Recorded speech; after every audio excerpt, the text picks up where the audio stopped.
Mahirap mamuhay at maglakbay sa napakasama at magulong sanlibutan.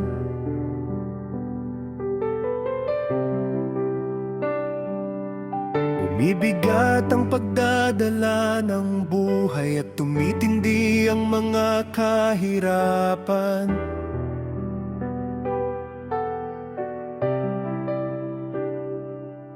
Ang mga tao'y umaasa at naghihintay ng tulong sa kanilang kapwa-tao o sa pamahalaan.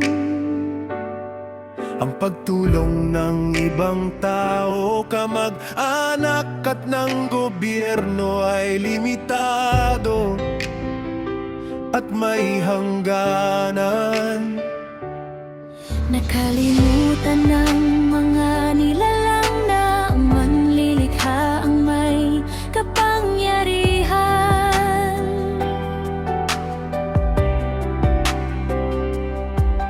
Na tumulong at magbigay ng walang hanggang kabutihan.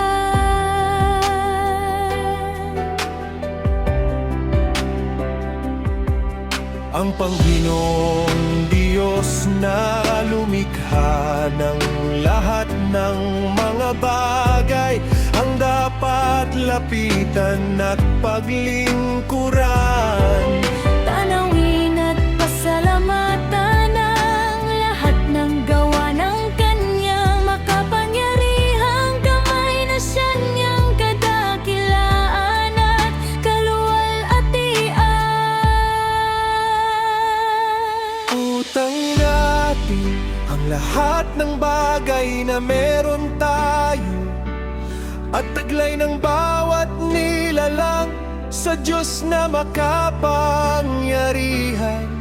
Kautangan ay pananagutan na paglingkuran ang Panginoong Diyos na makapangyarihan. Siyang manlilikha at nagmamayari ng ating buhay at lakas, kaya marapat lang na siya ipasalamatan.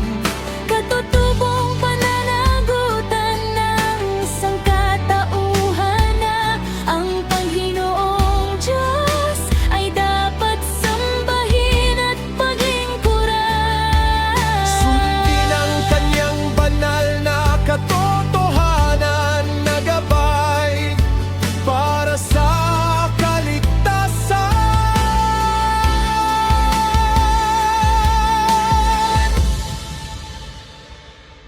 Utang natin ang hiram na buhay at lakas na bigay ng Diyos na kaniyang awa at habag sa bawat nilalang.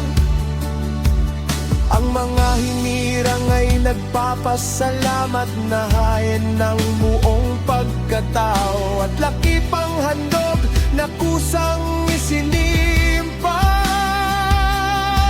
Pagtanaw sa lahat ng kabukilal at kahabanan ng Panginoong Diyos na makapangyarihan. Kilalanin ang mga hinirang, ang walang hanggang biyaya at mga pagpapala sa kaniyang piniling bayan.